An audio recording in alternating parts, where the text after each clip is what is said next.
Okay, हम लोग discuss करने जा रहे हैं करंट इलेक्ट्रिसिटी के इंपॉर्टेंट क्वेश्चंस जो आपके बोर्ड एग्जाम 2026 को टारगेट करेंगे।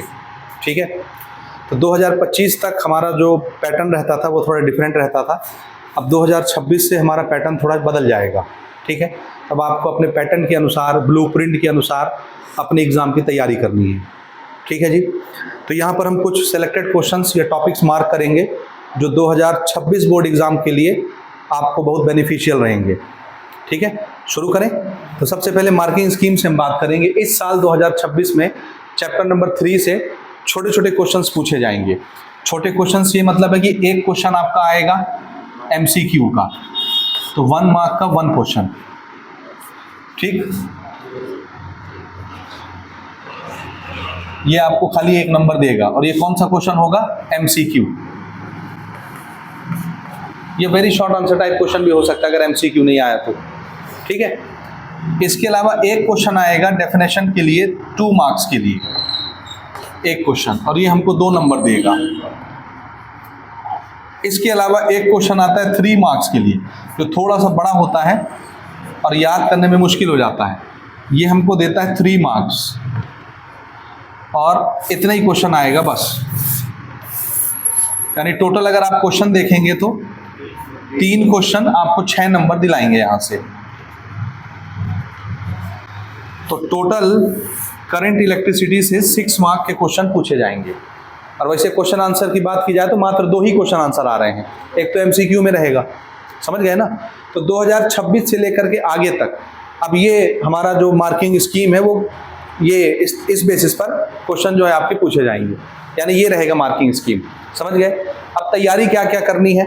देखिए, परीक्षा की तैयारी करने का एक तरीका है या एक ही तरीका है कि आप जब चैप्टर ख़त्म करते हैं तो उस चैप्टर के सिलेक्टेड टॉपिक उठा लीजिए, उसको रगड़ डालिए। यानी वो आपके हैबिट में आ जाना चाहिए, प्रैक्टिस में आ जाना चाहिए, उसकी तैयारी हो जानी चाहिए। आखिरी पल का इंतजार मत करिए कि जब परीक्षा की घड़ी नज़दीक आ जाएगी और हम पूरा 14 चैप्टर घोल घाल के पी जाएंगे तो फिर आपका पेट खराब हो जाएगा। ठीक, तो आपको उस पल का इंतजार नहीं करना है। जैसे जैसे चैप्टर होते जाने, अगर आपने एक चैप्टर पढ़ लिया, पहला चैप्टर, आप उसकी प्रिपरेशन कर लीजिए। इंपॉर्टेंट क्वेश्चन छांट लीजिए। 8-10 क्वेश्चन तो हैं ही हार्डली। वैसे चैप्टर 1 में हमने बता ही रखा है कि 8-10 भी नहीं पढ़ने, 3-4 क्वेश्चन ही पढ़ने हमने, तो उनको रगड़ डालो, तैयारी कर लो, बाकी चैप्टर छोड़ दो। सेकंड चैप्टर भी बता ही रखा है क्या आएगा। चैप्टर 1 के ऑप्शन में चैप्टर 2 रहेगा और क्या क्या आ सकता है सब कुछ बता रखा है। उतने क्वेश्चन आप प्रैक्टिस कर डालिए। चैप्टर 3 में अभी हम सब बताए दे रहे हैं आपको क्या पढ़ना है। इन टॉपिक्स को आप बिल्कुल रट डालिए, लिख लिख के प्रैक्टिस कीजिए। ठीक है, बाकी छोड़ दीजिए पूरा चैप्टर। समझ गए? तो चलिए शुरू करते हैं। वैसे देखा जाए तो इसके ऑप्शन में कुछ नहीं रहेगा, यानी इस चैप्टर का दूसरा कोई विकल्प नहीं है। आपको इसको प्रेफरेंस देना ही पड़ेगा अगर आप 6 नंबर लेना चाहते हैं तो। इसके ऑप्शन में आपको कोई दूसरा चैप्टर या दूसरा क्वेश्चन नहीं दिखेगा, तो इसको आपको अच्छे से पढ़ना है। 6 मार्क्स बहुत होता है मेरिट लिस्ट में जगह बनाने के लिए। समझ गए ना? तो सबसे पहले अपन शुरुआत करते हैं 2 मार्क्स के क्वेश्चन से। अच्छा, 2 मार्क्स से क्यों? पहले MCQ से बात करते हैं। MCQ की सीरीज हम अलग से रिकॉर्ड करेंगे, अलग से अपलोड करेंगे। ठीक है, और यहाँ हम प्रैक्टिस भी करेंगे MCQ की अलग से, चैप्टर वाइज। ठीक है, तो वो हम प्रैक्टिस करेंगे आपके परीक्षा बोध से, परीक्षा सार से, या हमने जो अलग से बना रखा है MCQ का PDF, वहाँ से प्रैक्टिस करेंगे। तो इससे ज़्यादा बढ़िया रहेगा कि हम परीक्षा बोध और परीक्षा सार से प्रैक्टिस कर लें। 15-15, 20-20 क्वेश्चन भी अगर हम लगा लेते हैं एक चैप्टर से तो काफ़ी है। अब ये पहला साल है जब हमारे 12वीं के एग्जाम में MCQ आने वाला है, तो बहुत ज़्यादा हमको परेशान होने की जरूरत नहीं है। अगर आप बेसिक लेक्चर बहुत ध्यान से समझते हैं, अटेंड करते हैं, तो ऐसा कोई MCQ नहीं है दुनिया का जो आपसे नहीं बनेगा। लेकिन अगर आपका ध्यान बेसिक कॉन्सेप्ट की तरफ नहीं रहता है, आप खाली मौज मस्ती के लिए लेक्चर अटेंड कर रहे हैं, तो फिर आपसे नहीं बनेगा MCQ। ठीक है, इसलिए जो टॉपिक पढ़ाया जाता है उसको आप बहुत बारीकी से समझिए, ध्यान से समझिए, तब आपसे सारे MCQs बन जाएंगे। भले आपने एक भी प्रैक्टिस ना किया हो MCQ, फिर भी वो बन जाएगा। ठीक, तो चलो सबसे पहले आते हैं अपन 2 मार्क्स के लिए, क्योंकि 1 मार्क का तो कोई क्राइटेरिया नहीं कहाँ से आ जाएगा, वो तो पूरा चैप्टर है।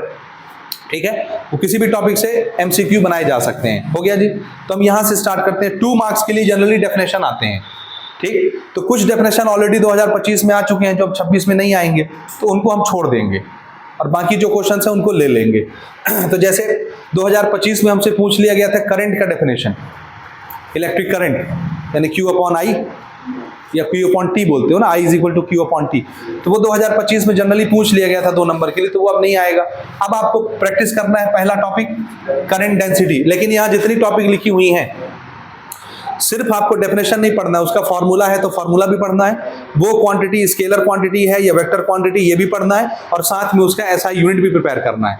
ये बनेगा एक कॉम्पैक्ट, एक पैकेज जो 2 नंबर आपको दिलाएगा। समझ आई बात? तो सबसे पहला टॉपिक मोस्ट इंपॉर्टेंट 2026 एग्जाम के लिए करंट डेंसिटी, जिसको J से दिखाते हैं, वेक्टर क्वांटिटी है।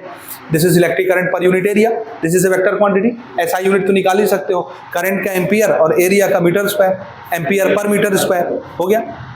उसके बाद दूसरी इंपॉर्टेंट टॉपिक आपको पढ़नी है drift velocity, most important topic. ये 99% चांस है कि 2026 में ये आने वाला है, ठीक। और सिर्फ यही नहीं, इससे रिलेटेड जो करंट का फॉर्मूला होता है I is equal to NEAVD, तो ड्रिफ्ट वेलोसिटी के साथ साथ करंट का एक्सप्रेशन जो ड्रिफ्ट वेलोसिटी की हेल्प से निकाला जाता है, तो वो भी आपको पढ़ना है। समझ आई बात? EMF और पोटेंशियल डिफरेंस के बीच में डिफरेंस पूछा जाता है। EMF इलेक्ट्रोमोटिव फोर्स, इसका डेफिनेशन भी आप अलग से प्रिपेयर करेंगे, और पोटेंशियल डिफरेंस का डेफिनेशन भी अलग से प्रिपेयर करेंगे, और इनका डिफरेंस भी प्रिपेयर करेंगे। ये बहुत जनरल क्वेश्चन है, ये फिजिक्स में और केमिस्ट्री में कॉमन क्वेश्चन है। EMF और पोटेंशियल डिफरेंस के बीच में डिफरेंस, तो 3-3 पॉइंट कम से कम आपको प्रिपेयर रखना है। 2 नंबर के क्वेश्चन में आ गया तो भी 3 पॉइंट लिख दो, 3 नंबर के क्वेश्चन में आ गया तो भी 3 पॉइंट लिख दो, आपको 3 नंबर मिल जाएगा। समझ गए? तो ये सबसे इंपॉर्टेंट है, ये फिजिक्स और केमिस्ट्री में कॉमन क्वेश्चन है। हो गया। फिर इस साल के लिए एक और इंपॉर्टेंट क्वेश्चन है रिलैक्सेशन टाइम। टाउ से रिप्रेजेंट करते हैं, एवरेज टाइम होता है एक इलेक्ट्रॉन के 2 कॉन्जिक्यूटिव कोलिजन के बीच में बिताया हुआ टाइम है ये, ठीक। तो ये आपने अच्छे से प्रिपेयर कर लेना है फॉर्मूले के साथ, ठीक। उसके बाद स्पेसिफिक रेसिस्टिविटी, लास्ट ईयर 2025 में स्पेसिफिक कंडक्टिविटी पूछी गई थी, कंडक्टेंस। इस साल स्पेसिफिक रेसिस्टिविटी पूछी जाएगी, ठीक। हालांकि स्पेसिफिक रेसिस्टिविटी और रेसिस्टेंस के बीच में डिफरेंस आया था 2025 में, स्पेसिफिक कंडक्टिविटी पूछी गई थी और रेसिस्टिविटी और रेसिस्टेंस के बीच में डिफरेंस आया था, तो वो अब इस साल नहीं आएगा। तो आपको अब स्पेसिफिक रेसिस्टिविटी प्रिपेयर करनी है, इस साल कर लेंगे, हमने डिटेल के साथ कवर किया हुआ है ऑलरेडी, तो आप वहां से प्रिपेयर कर लें। जितनी चीज़ों में यूनिट जरूरी है यूनिट प्रिपेयर करिए, फॉर्मूला जरूरी है फॉर्मूले के साथ उसको प्रैक्टिस में लीजिए, ठीक है। चलो जी, दूसरा क्वेश्चन लिख लो, ड्रिफ्ट वेलोसिटी से करंट का एक्सप्रेशन।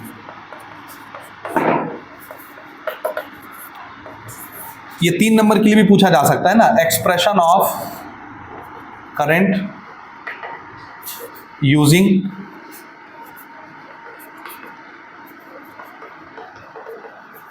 Drift velocity. हो गया, तो ये भी आप प्रिपेयर कर लीजिएगा। वो करंट का फॉर्मूला हम बनाते थे ना, I is equal to NEA drift velocity, तो ये जो फॉर्मूला है इसका डेरिवेशन आप प्रैक्टिस कर लेना, 3 नंबर के लिए ये महत्वपूर्ण है। हो गया, समझ गए? हाँ जी। इसके बाद कुछ छोटे छोटे क्वेश्चंस हैं जो 2 नंबर के लिए पूछे जाते हैं, जैसे एलॉयज के ऊपर क्वेश्चन आ जाता है, why alloys are used to make standard resistance in the lab, most favourite question, note कर लो। व्हाई एलॉयज आर मेड या alloys are used to make standard resistance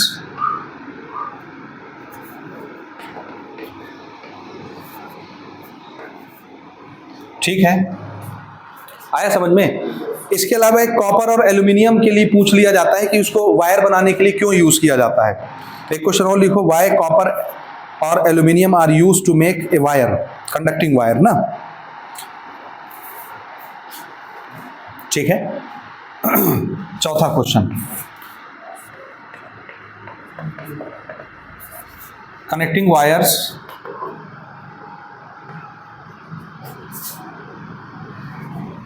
are made of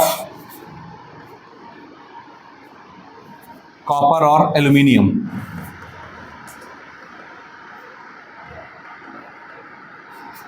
Why? ठीक, ये common question हो गया। आया समझ में? ठीक है। इसके बाद 5वां टॉपिक आप प्रिपेयर कर लीजिए, रेसिस्टेंस, और जिन फैक्टर्स पर रेसिस्टेंस डिपेंड करता है वो फैक्टर्स, ठीक है। रेसिस्टेंस का डेफिनेशन, ठीक है, ये डेफिनेशन रहेगा ना इसका रेसिस्टेंस का, और इसके साथ क्या प्रैक्टिस करना है, factors on which resistance depends. तो ये इसका डेफिनेशन इंपॉर्टेंट नहीं है, इंपॉर्टेंट ये है, ये कौन कौन से फैक्टर पर रेसिस्टेंस डिपेंड करता है, याद है ना, लेंथ ऑफ द वायर पर, area of the cross section पर, टेम्परेचर पर, ऐसे कई फैक्टर्स हमने नोट किए हैं। तो ये फैक्टर आपको पढ़ना है कि रेसिस्टेंस किन किन फैक्टर पर डिपेंड करता है। आगे बात समझ। इसके बाद अगली टॉपिक पर अपन आ जाते हैं। अगला टॉपिक हम ले लेते हैं सेल से। कहाँ से? बैटरी या सेल आपने पढ़ा है। इस साल सेल के कॉम्बिनेशंस आने के ज़्यादा चांसेस है 2026 में, क्योंकि पहले 22 में या 24 में सीरीज और पैरेलल कॉम्बिनेशन सेल का पूछा गया था। तो बहुत ज़्यादा चांस है कि अब मिक्स्ड कॉम्बिनेशन पूछ ले, या अगर वो मिक्स्ड कॉम्बिनेशन नहीं भी पूछेगा तो भी सीरीज और पैरेलल कॉम्बिनेशन सेल का आपको पढ़ना है। समझ आई बात? ठीक है।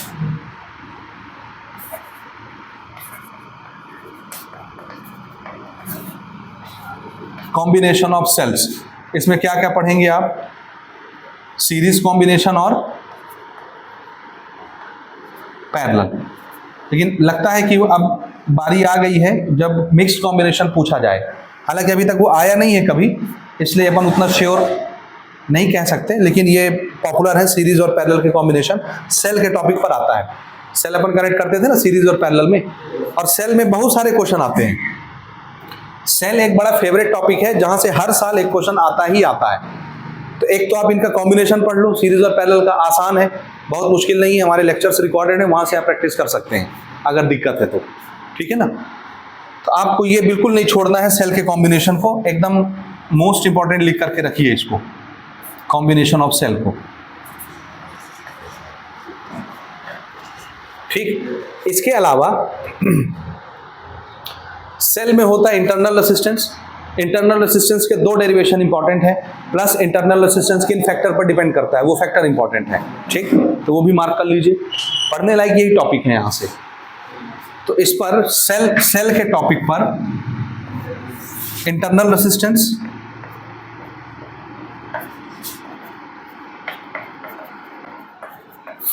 ठीक, इंटरनल रेसिस्टेंस का डेफिनेशन, ठीक, और डेफिनेशन के साथ साथ ये आप जो इसका डेरिवेशन पढ़ते हो ना, internal resistance is equal to external resistance E/V-1, ये फॉर्मूला, इसका डेरिवेशन इंटरनल रेसिस्टेंस के साथ साथ ये डेरिवेशन आप देख लेंगे। समझ आई बात? और फैक्टर्स जिस पर इंटरनल रेसिस्टेंस डिपेंड करता है, याद आया? यानी बैटरी के दो इलेक्ट्रोड के बीच का डिस्टेंस, कितना इलेक्ट्रोड एरिया लिक्विड में डिप है, इलेक्ट्रोलाइट का नेचर, टेम्परेचर, याद आया? ये सारी चीज़ें ऐसे फैक्टर्स हैं जिन पर इंटरनल रेसिस्टेंस डिपेंड करता है। तो ये डेरिवेशन समझ गए, और फैक्टर्स पढ़ लीजिएगा, ये इंपॉर्टेंट है, ठीक है। और सेल का कॉम्बिनेशन पढ़ लीजिएगा, हो गया। अब इसमें हमने जब सेल पढ़ाया है तो आपको बताया है कि इसके अंदर से क्वेश्चन बनते हैं। कैसे? कॉम्बिनेशन के ऊपर एक जनरल क्वेश्चन पूछता है 2 नंबर के लिए, यानी एक लाइन में आपको आंसर देना रहता है, वो 2 नंबर के लिए क्वेश्चन आता है, उसको एमसीक्यू में भी पूछा जा सकता है। समझ रहे हो? कैसे क्वेश्चन? कि हमको सिचुएशन बताया जाएगा कि internal resistance of the cell is much smaller than external resistance of the circuit, then which combination will you prefer for maximum current. नहीं समझे? समझे नहीं समझे? सेल हमारे पास है जिसका इंटरनल रेसिस्टेंस आउटर सर्किट के एक्सटर्नल रेसिस्टेंस से कम है, तो आप कौन सा कॉम्बिनेशन बनाएंगे, सीरीज बनाएंगे या पैरेलल बनाएंगे मैक्सिमम करंट के लिए? समझ गए ना क्वेश्चन? और यही आपको दूसरा सिचुएशन क्या बताएगा कि इंटरनल रेसिस्टेंस ज्यादा है एक्सटर्नल रेसिस्टेंस से, सेल का इंटरनल रेसिस्टेंस आउटर सर्किट के एक्सटर्नल रेसिस्टेंस से बड़ा है, तो आप कौन सा कॉम्बिनेशन प्रीफर करेंगे मैक्सिमम करंट के लिए? याद रहे ये क्वेश्चन, समझ गए ना? ये आपको मिल जाएगा परीक्षा बोध में, परीक्षा सार में, और हमने भी प्रैक्टिस करवाया हुआ है, हमारे लेक्चर्स में भी मिल जाएगा। तो ये भी आपको प्रैक्टिस करना है, ठीक है। यहां मैं लिख देता हूं, if internal resistance is smaller than external resistance, ठीक,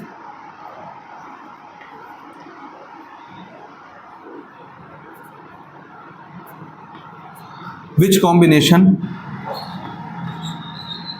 is best for maximum current, या which combination gave maximum current, ऐसे लिख देता हूं, which combination gave maximum current. समझ गए ना क्वेश्चन?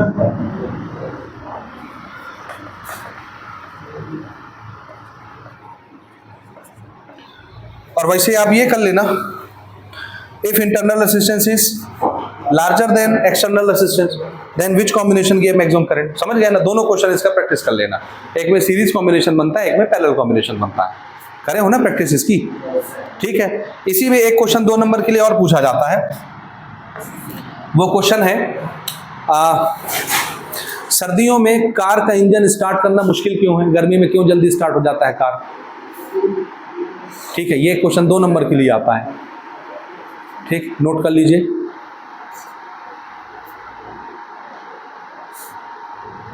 लिखो, इंजन ऑफ अ कार, या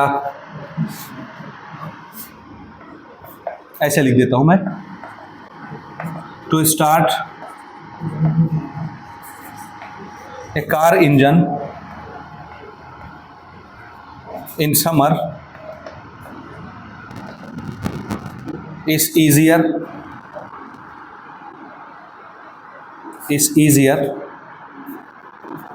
but in winter it is difficult. Why? समझ गए? गर्मियों में कार का इंजन स्टार्ट करना आसान क्यों होता है, सर्दियों में बहुत मुश्किल होता है, कार जल्दी स्टार्ट नहीं होती, कार या बाइक कुछ भी। तो उसका रीज़न क्या है? गर्मियों में बैटरी के अंदर का जो इलेक्ट्रोलाइट है वो गर्म हो जाता है, और गर्म होगा तो उसका इंटरनल रेजिस्टेंस कम हो जाएगा, और इंटरनल रेजिस्टेंस कम होगा तो ज़्यादा करंट आएगी, इसीलिए कार जल्दी स्टार्ट हो जाता है। सर्दियों में टेम्परेचर कम होता है तो रेजिस्टेंस ज़्यादा होता है, सेल के अंदर का इंटरनल रेजिस्टेंस। समझे? उसका कारण क्या होता है? गर्मी में इलेक्ट्रोलाइटिक सॉल्यूशन गर्म होता है तो पतला हो जाता है, पतला होगा तो रेजिस्टेंस कम हो जाएगा डाइल्यूट होने के चक्कर में। तो ये इसका रीज़न है, आप कर लेंगे प्रैक्टिस इसको। हो गया ये? तो ये सब छोटे छोटे क्वेश्चन है ना, बोर्ड भले भर गया है लेकिन क्वेश्चन 2-2 नंबर के हैं। समझ गए या नहीं समझे? इसमें बड़ा क्वेश्चन खाली कौन सा है? ये कॉम्बिनेशन ऑफ सेल, सीरीज और पैरेलल, ये सिर दर्द है आपका। तो ये आपको अच्छे से प्रैक्टिस करना है, कॉम्बिनेशन।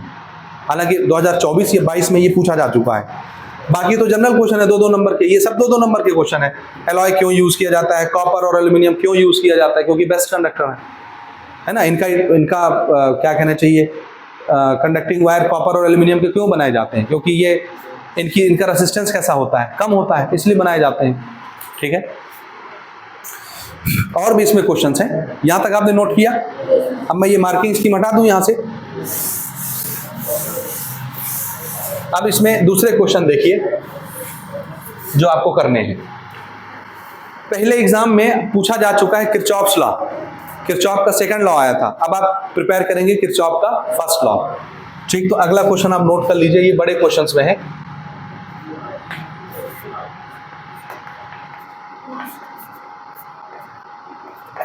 किरचॉफ फर्स्ट लॉ पढ़िए 2026 के लिए।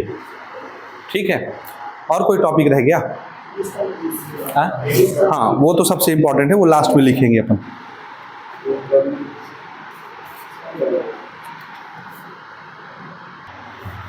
ठीक है, यहां तक हो गया।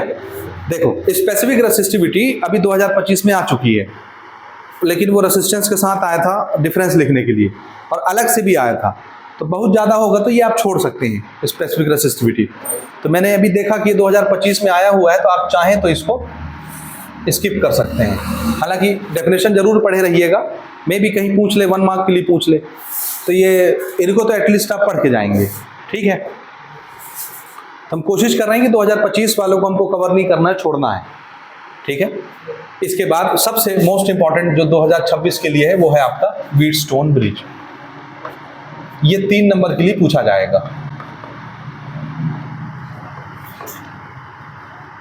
ठीक है, Wheatstone bridge using Kirchhoff's law लिखा रहता है, 3 नंबर के लिए आएगा। सबसे ज्यादा इंपॉर्टेंट यही है इस साल 2026 में, व्हीटस्टोन ब्रिज।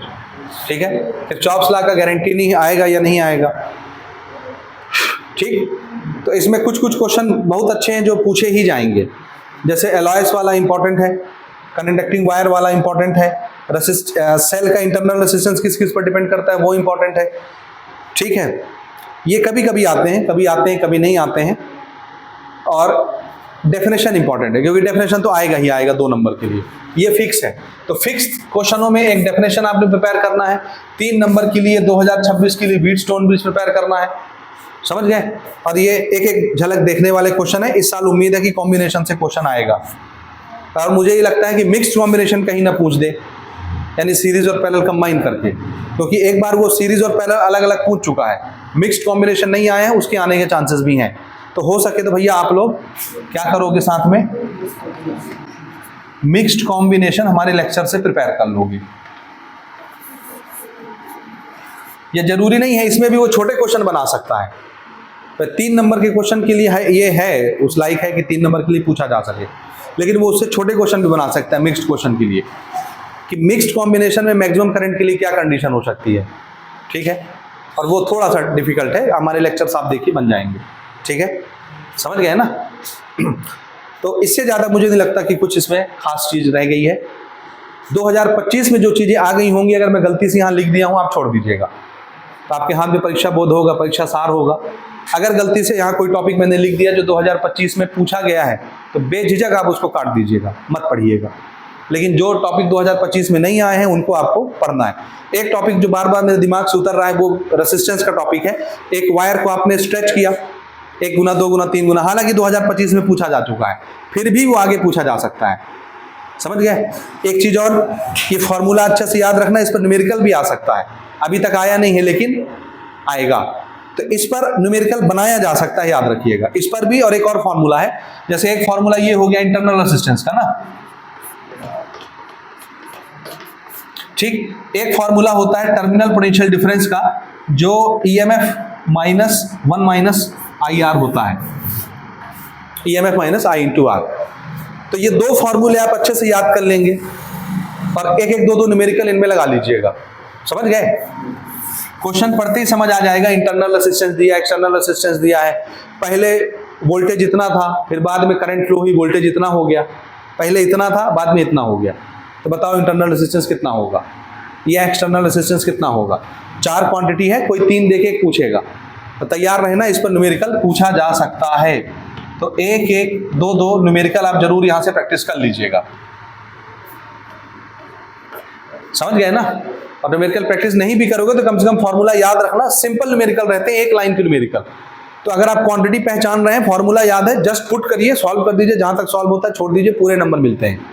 तो कम से कम 2 फॉर्मूले तो याद रख ही सकते हैं अपन इस चैप्टर से, कि नहीं रख सकते। और तो कोई न्यूमेरिकल आता नहीं है। MCQ की बात करें तो MCQ में कहीं वो यूनिट पूछेगा, कहीं डायमेंशन पूछेगा, कहीं कुछ पूछेगा, कहीं कुछ पूछेगा। हम अभी प्रैक्टिस करेंगे MCQ की बात में। समझ में आ गई बात यहाँ तक या नहीं आई? तो वो न्यूमेरिकल भी आप पढ़ लीजिएगा कि एक वायर है, इसको हमने 2 गुना 3 गुना स्ट्रेच कर दिया उसकी लेंथ से, तो नया रेसिस्टेंस कितने गुना बढ़ जाएगा या नया रेसिस्टेंस कितना हो जाएगा, ये भी हमारे लेक्चर्स में रिकॉर्ड है पहले भी। और फिर से बता देना है, नया फॉर्मूला होता है रेसिस्टेंस का N² multiplied by original resistance. याद आया? ये फॉर्मूला होता है, डायरेक्ट आप आंसर दे सकते हैं। N क्या चीज है? जितने गुना वायर को खींचा गया है। मैंने बोला कि हमने एक वायर लिया और उसको स्ट्रेच किया टू डबल द लेंथ, उसकी लेंथ की दुगना, तो N की वैल्यू 2 पुट कर दो, 2 का स्क्वायर कितना हो गया, तो नया रेसिस्टेंस 4 गुना बढ़ जाएगा। अब अगर उसने पुराने रेसिस्टेंस की वैल्यू दी है तो आप इस 4 को उस रेसिस्टेंस से मल्टीप्लाई कर दो, नया रेसिस्टेंस आ गया, बन जाएगा। तो ये भी कर लेना, 2025 में आया था कि 2 गुना खींच दिया, 3 गुना खींच दिया, N गुना खींच दिया, तीनों पूछ लिया था तीनों सेट में। तो ये भी आप प्रैक्टिस कर लीजिएगा, ये आता है। तो 25 में आए तो हो सकता है 26 में नहीं पूछेगा, लेकिन फॉर्मूला बनना चाहिए, MCQ वगैरह में जरूर पूछा जा सकता है इस क्वेश्चन को। हो गया जी? हो गया? तो बस इसमें यही पढ़ना आपको, इतने ही टॉपिक, इससे ज़्यादा नहीं पढ़ना है, नोट कर लीजिए।